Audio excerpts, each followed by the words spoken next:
सदस्य श्री निरंजन डावखरे यांनी या संदर्भात प्रश्न उपस्थित केला आहे। प्रामुख्याने या ग्रामीण भागामध्ये आणि प्रामुख्याने आदिवासी वस्तीवाड्या असलेल्या या परिसरामध्ये एसटी जास्तीत जास्त मोठ्या प्रमाणात धावली जावी, किंबहुना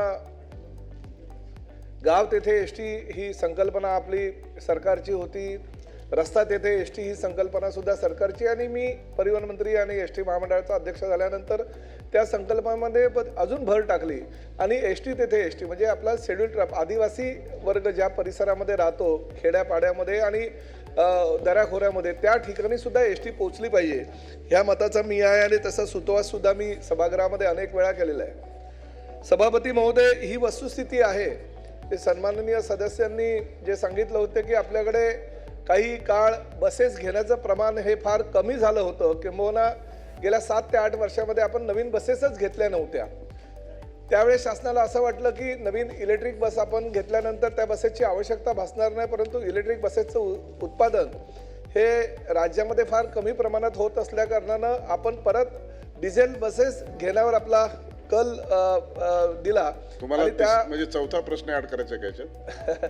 नाही, मी पुढे म्हणजे तोच 2 आणि 3 मध्ये इलेक्ट्रिक बसचा अंतर आणि त्या माध्यमातून तो विषय वेगळा आहे। परंतु आधी सभापती महोदय, आपल्याकडे जुन्या झालेल्या बस होत्या आणि एका बसेसची मर्यादा ही 15 वर्षापर्यंत आपण त्या बसेस चालून घेतो, आणि त्यामुळे ह्या जुन्या बसेस होत्या खेड्यापाड्यामध्ये, दऱ्याखोऱ्यामध्ये, आणि प्रामुख्यानं रस्ते ग्रामीण भागातील आपल्यालाही कल्पना आहे काय परिस्थिती असते त्या रस्त्यांची, आणि त्या रस्त्यांच्या दुरावस्थेमुळे एसटीचं नुकसान आहे फार मोठ्या प्रमाणात व्हायला लागलं, किंबहुना बऱ्याच एसटी ह्या बंद पडताना आपल्याला आढळत होत्या, आणि त्यामुळे परत एकदा आपल्याला डिझेलच्या बसेस घ्याव्या लागल्या, आणि त्या माध्यमातून आपलं सरकार आल्यानंतर सर्वप्रथम आपण 2640 ह्या डिझेलच्या बसेस घेतल्या।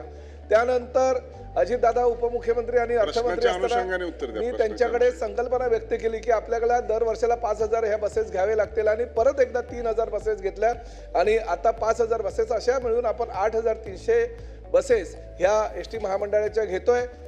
प्रामुख्यानं ही वस्तुस्थिती आहे की काही प्रमाणामध्ये रस्ते आणि दऱ्याखोऱ्यामध्ये त्या जुन्या बसेस गेल्यामुळे ते बंद पडण्याचं प्रमाण होतं, ही वस्तुस्थिती आहे। आणि आपण म्हणाला की तांत्रिक कर्मचाऱ्यावर कारवाई, परंतु माझं अशी आपल्याला सभागृहाला विनंती आहे की शेवटी त्याची काही चुकी नाही, कारण 15 वर्षाच्या त्या एसटी बसेस होत्या आणि काही प्रमाणामध्ये त्या बंद पडल्या, ही वस्तुस्थिती मी नाकारता येणार नाही, परंतु कर्मचाऱ्यावर कारवाई करण्याच्या ऐवजी त्याच्याकडनं काम चांगलं करून घेण्याची आपली पद्धती, आणि तशी पद्धती आपण अंमलात आणू।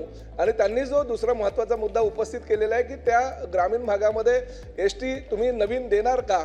मी आता 30 बसेस तर आजच सभागृहामध्ये जाहीर करतोय, ती ग्रामीण भागामध्ये 30 बसेस आपण एसटी महामंडळाच्या ताबडतोब त्यांना महिनाभरामध्ये देऊ, परंतु त्याचबरोबर अजूनही भविष्यामध्ये काही बसेस लागल्या तर आपण काळजी करू नका, आपण बसेस मागताना थकाल परंतु मी द्यायला थकणार नाही, अशी परिस्थिती मी आज एसटी महामंडळाची केलेली आहे। अनिकेत तटकरे.